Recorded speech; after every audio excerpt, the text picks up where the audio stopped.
Dallas ISD is abandoning plans to allow a cell phone tower on an elementary school. Police, or parents that is, put a stop with a message that is loud and clear.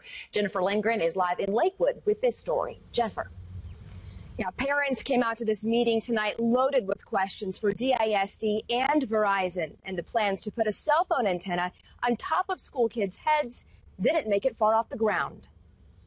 From football fields to schoolyards, look closely at a number of DISD properties. It's easy to spot the cell phone towers. I have 2 children here, and I just don't want a cell phone tower near children.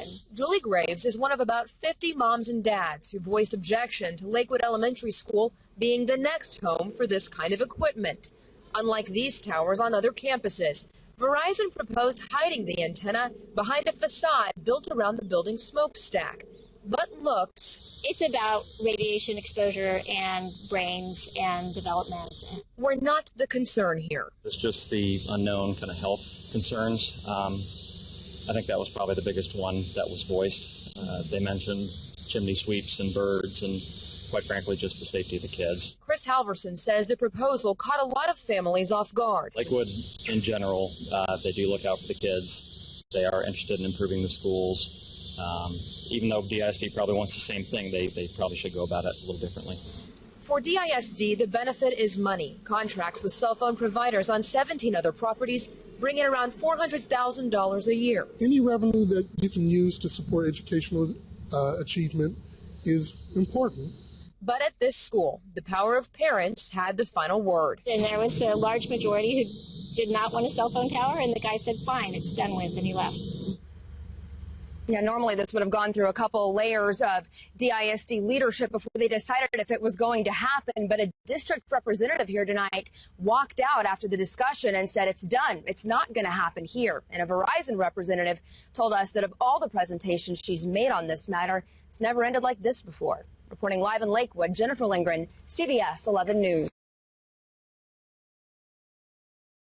Outrage tonight about a cell phone tower at a Collier County elementary school. Some parents and neighbors concerned their kids' health might be at risk, and tonight they got a chance to address the school district during a meeting at Poinciana Elementary School in Naples.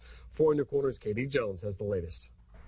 It's this tower smack dab in the middle of Poinciana Elementary School parking lot that's causing quite a stir. The parents get no voice. Elizabeth Rady's 8-year-old sits in Poinciana classrooms every day and says she's terrified they'll be exposed to harmful radiation. The worst fear that any parent would have is that their child would end up with cancer. There's many different things. There's sterilization, there's mood disorders, there's ADD. The tower was put up just before the start of the school year, and parents say it was done without any warning. I do believe it was a sneaky approach to get something done.